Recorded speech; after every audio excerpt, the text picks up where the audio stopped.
And when I was in third grade, I learned this, and we were like, fifth row rule, fifth row rule. It's a thing. It's a thing. Anyway, so if your pawn is on the fifth row, and I make this move, so I move the pawn 2 places instead of 1. So for example, I could move here, right?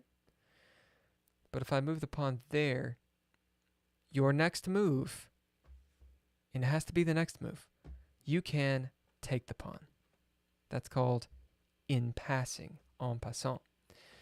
And I believe the idea behind this is the pawn being able to move 2 squares. I don't think was in original chess. I believe that was a later rule. Because they basically, if the pawn can't move two spaces, in the beginning of a chess game, you just have a whole bunch of pawn moves that are kind of needless. It's like, I move 1, you move 1, I move 1, you move 1. We could have gotten there in half the time. So they were like, well, pawns can move 2 squares. But then came along this rule. Right, but technically, the pawn moves through a threatened square that your pawn could take. So you could, like, clothesline him. So this is the fifth row rule. The en passant, it only occurs on the fifth row.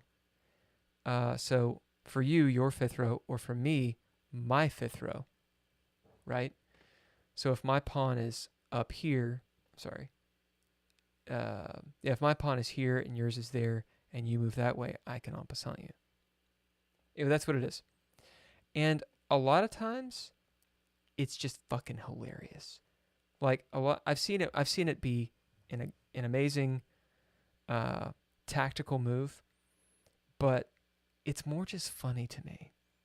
Because, you're like, oh yeah, I'm going to make this badass move.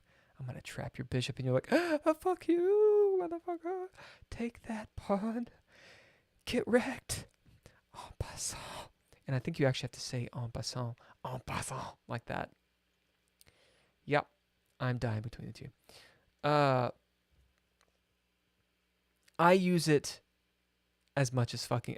Honestly, like I've made that move, and knowingly lost games, just to be like, you gotta, and then you lose.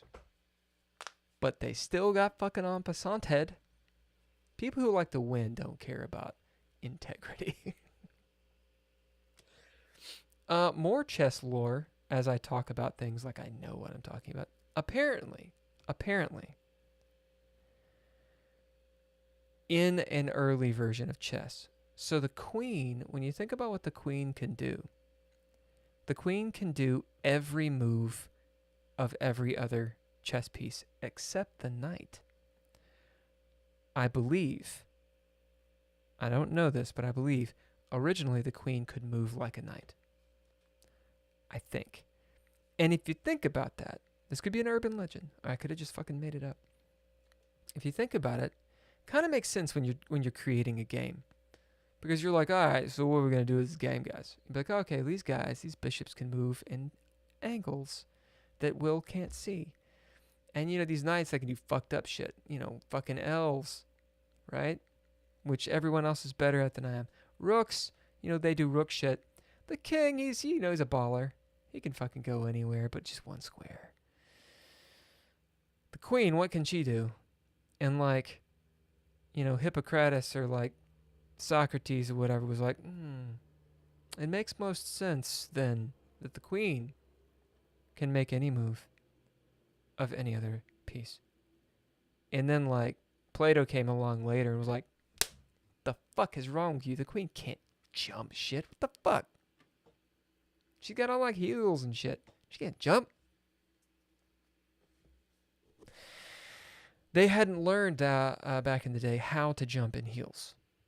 Back in the ancient Sumerian days. It's 3 a.m. I'm going to go to bed, guys. All right. Dream a wet dream about the queen. Okay, I'm going to leave. I'm going to go. Slanted Smile, thank you very much for challenging me and keeping me on my toes in the time. I appreciate it. Namaste. And, I should play more than 2 games. So I appreciate that too. Megan, also slanted. Thank you for being so active in the chat.